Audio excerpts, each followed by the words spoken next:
Hello everyone. तो मेरा नाम है रूप वर्मा और आप सभी का नर्सिंग यूनिवर्स में हार्दिक स्वागत है। तो हम आपके लिए नर्सिंग के रिलेटेड नई नई जानकारी लाते रहते हैं।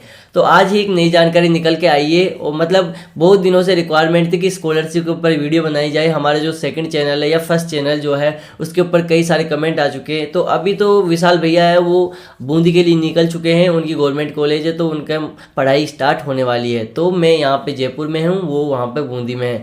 तो अभी हम एक साथ वीडियो नहीं बना पा रहे, लेकिन कोई बात नहीं, कुछ जानकारी वो देंगे, कुछ जानकारी हम देंगे।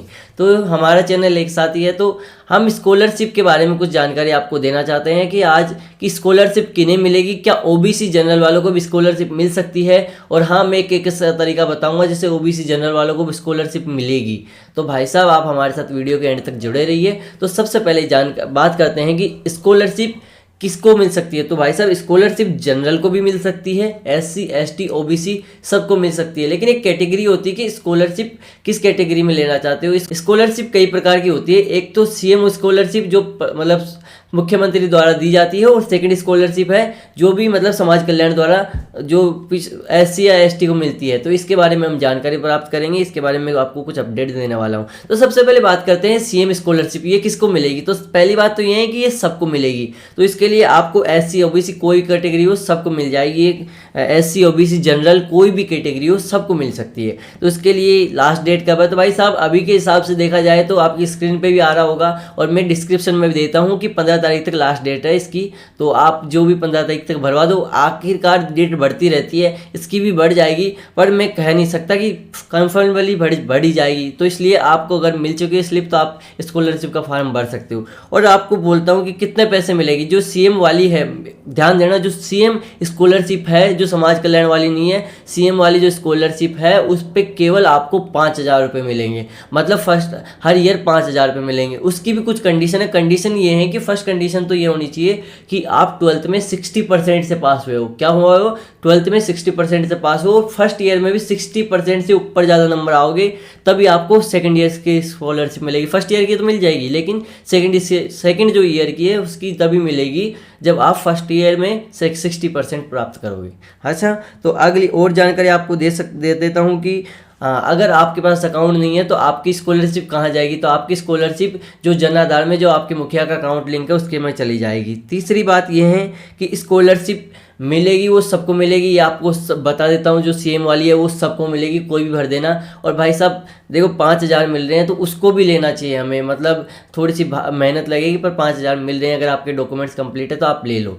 तो इसके लिए आपको क्या क्या डॉक्यूमेंट्स चाहिए। डॉक्यूमेंट्स आपको चाहिए एक तो आय प्रमाण पत्र। ये मैं डॉक्यूमेंट्स जो बता रहा हूँ ये जो मतलब दोनों, एक तो सीएम वाली और एक उत्तर मैट्रिक, दोनों के लिए लागू होते हैं ये डॉक्यूमेंट्स। एक तो आय प्रमाण पत्र में एक विशेषकर ध्यान रखें कि ऊपर जो ये डेट रखी है 2022-23, 2023-24, तो इसका ध्यान रखें कि इससे पता चलता है कि ये आय प्रमाण पत्र किस तरह मतलब जो उत्तर मैट्रिक किस ईयर के लिए हैं। तो भाई साहब ये ध्यान रखें कि ये 2022-23 ही होना चाहिए या 23-24 ही होना चाहिए। तो यहाँ पे इसके जो मैं ओरिजिनल वाला है 23-24 का बढ़िया वाली पीडीएफ मैं आपको डिस्क्रिप्शन दे दूंगा, वहाँ से आप डाउनलोड कर लेना, वहाँ से प्रिंट आउट निकलवा लेना, ठीक है। तो आप इसका ध्यान रखें। और बाकी ये जो आय प्रमाण पत्र कैसे भरेंगे उसकी वीडियो नया वीडियो बना दूंगा मैं। जाति प्रमाण पत्र 6 मंथ ओल्ड, भाई जाति प्रमाण पत्र चाहिए तो जाति प्रमाण पत्र 6 मंथ ओल्ड होना चाहिए। तो इसकी ये बात बोल रहा हूँ कि 6 मंथ ओल्ड ही होना चाहिए, ज़्यादा पुराना नहीं होना चाहिए। अब इसका कोई लिखा हुआ तो नहीं है, लेकिन मैं एक रिस्क ना लो आप। मतलब 6 मंथ मान लो कुछ भी दिक्कत आ जाए तो आपके 5,000 डूब जाएंगे। इसलिए बाकी जाति प्रमाण पत्र ओल्ड होना नहीं चाहिए, मतलब ओल्ड होना नहीं चाहिए, 6 महीने पुराना होना चाहिए। ये ध्यान रखो। ये कोई ऐसा नहीं कि लिखा हुआ है, लेकिन आप भी खुद थोड़ी बहुत जानकारी रखना। पिछले वर्ष की अंक तालिका, पिछले वर्ष की आप कुछ बोलेंगे पिछले वर्ष, हम तो सेकंड ईयर में है नहीं तो पिछले वर्ष की कहाँ आएगी। पिछले वर्ष मतलब 12th की अंक तालिका, जो फर्स्ट ईयर में है, सेकंड ईयर में जो बढ़ना चाहते हैं उनके तो आप समझ जाओ कि फर्स्ट ईयर की अंक तालिका। अब आधार कार्ड होना चाहिए। वो तो आधार कार्ड में देखो एक चीज़ का ध्यान रखिए कि आप रिस्क नहीं लेना। मतलब जो आपका नाम है 10th की मार्कशीट में, 12th की मार्कशीट में, आधार कार्ड में वो सेम होना चाहिए। दूसरी बात डेट ऑफ बर्थ सेम होनी चाहिए, इस बात का आप ध्यान रखें। और कॉलेज फीस की वो स्लिप होती है उसका भी ध्यान रखें, कॉलेज की स्लिप का ध्यान रखें, ये मेन बात है, कॉलेज की स्लिप का ध्यान रखें। मोबाइल नंबर हो, मतलब जहाँ पे भी जाओ वहाँ पे मोबाइल नंबर लेके जाना। ईमेल आईडी आपकी होनी चाहिए, बैंक पासबुक होनी चाहिए, और 10-12 की मार्कशीट भी लेके जाना आप। और बीपीएल, जो मतलब बीपीएल से भरवाना चाहता है, बीपीएल वालों का तो मतलब बीपीएल से भरवाना चाहता है वो बीपीएल प्रमाण पत्र होना चाहिए। और एक दिव्यांग व्यक्ति, मतलब जो दिव्यांग व्यक्ति है तो उसका 40% दिव्यांग का सर्टिफिकेट होना चाहिए, और आपकी एक एसएससी आईडी होनी चाहिए, और जन आधार होना चाहिए। यही बात ध्यान रखें कि आपका एक जन आधार जरूर होना चाहिए, ठीक है। अगला योग्यता किस किस को मिलेगी? एक तो राजस्थान का मूल निवासी हो आप होना चाहिए, आप इस कॉलेज में पढ़े रहने चाहिए, मतलब आप एक कॉलेज में होना चाहिए, और 12th में 60% से कम ना हो, ये मैंने आपको पहले बता दिया।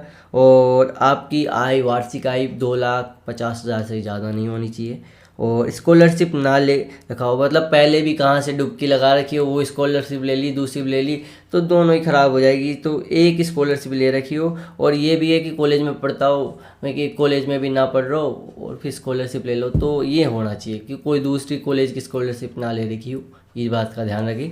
तो ये था नर्सिंग के बारे में RUHS, जो सबके लिए, कोई भी भर सकता है इस फॉर्म को, मतलब कोई भी भर सकता है, 15 तारीख लास्ट डेट है। अब हम बात कर लेते हैं कि दूसरी छात्रवृत्ति, इसको ध्यान से सुनिए, SC ST और OBC के BPL वाले ध्यान से सुनिए, और जो विकलांग है वो भी ध्यान से सुनिए। ये आपके लिए एक, मतलब जो प्राइवेट में पढ़ते हैं उनके लिए तो एक रामबाण चीज़ है, या फिर बाद में एक कह सकते हो कि लाइफ लाइन है, कि आप प्राइवेट में पढ़ रहे हो तब भी आपको स्कॉलरशिप मिलती है, वो भी 80,000 जो भी फीस होती है 50,000 उसके लगभग मिल जाती है, पूरी की पूरी छात्रवृत्ति। तो ये आपके लिए गुड न्यूज़ है, गुड चीज़ है, मतलब मिलती है ये हमेशा से। इसके बारे में आपको जानकारी दे देता हूँ कि और ये इसमें जनरल और OBC के जो BPL बिना BPL वाले हैं उनको नहीं मिलती, जो BPL वाले हैं OBC में उनको मिलती है। याद रखें कि SC ST OBC BPL वालों को, विकलांग और जो विधवा है उनको ही मिलती है ये छात्रवृत्ति, इस बात का ध्यान रखें।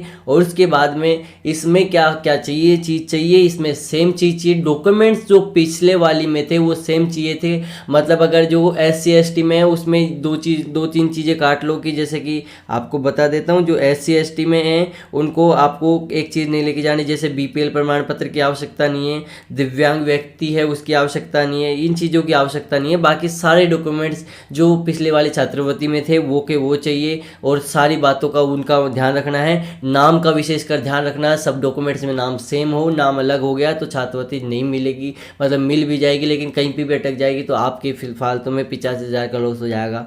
तो आप इन बातों पे बिल्कुल भी, और इसके बाद में आपको सारे डॉक्यूमेंट्स, और इसमें आपको तभी मिलेगी छात्रवृत्ति जब आपके 2 लाख से कम आय हो, आय प्रमाण पत्र ढंग से बनवाएं। और देखो अब इसके अंदर आपको कुछ चीज़ों का आपको ध्यान रखना है कि बाकी तो आपको मैंने पहले बता ही दिया, पर इन बातों का ध्यान रखना है कि आपके पास बायोमेट्रिक हाजिरी होगी। मतलब इसका मतलब है कि जहाँ पर आप कॉलेज जाओगे वहाँ पर जब आपके लिए वेरिफिकेशन क्या आएगा तो वहाँ पे आपके फिंगरप्रिंट लग के, और वो मतलब जो भी है स्कॉलरशिप का वेरीफाई होगा वहीं पे कॉलेज के अंदर। और खुद का अकाउंट होना चाहिए, ये बात याद रखें, खुद का अकाउंट होना चाहिए, नहीं है तो खुलवा लो और उसको जन आधार से लिंक करवा लो, ये चीज़ आप ध्यान रखें।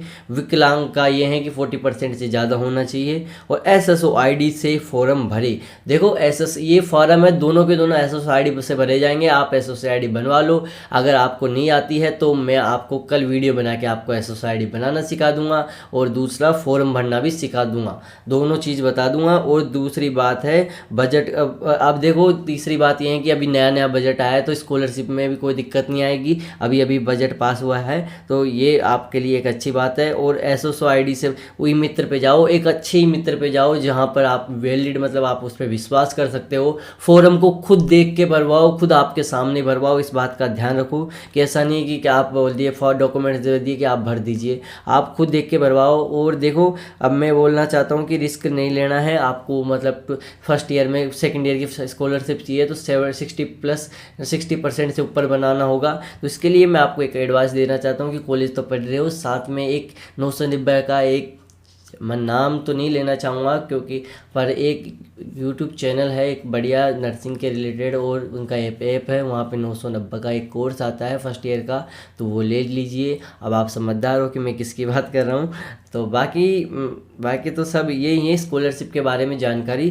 तो इसके बाद में आपको इनकी जानकारी रखनी है, और अगर आपको कोई भी क्वेरी हो, क्वेश्चन हो, तो हमें कमेंट करके ज़रूर बताइए। और अगर आपको वीडियो पसंद आया है तो आप लाइक तो करें ना करें, लेकिन जो भी आपके नर्सिंग भाई है उनको भेज दीजिए, जो भी जिनकी मतलब फैमिली कंडीशन ठीक ठाक नहीं है। तो इसके लिए यही करना चाहता हूँ। बाकी तो जय हिंद, पढ़ते रहिए, बढ़ते रहिए और हमारे साथ जुड़ते रहिए।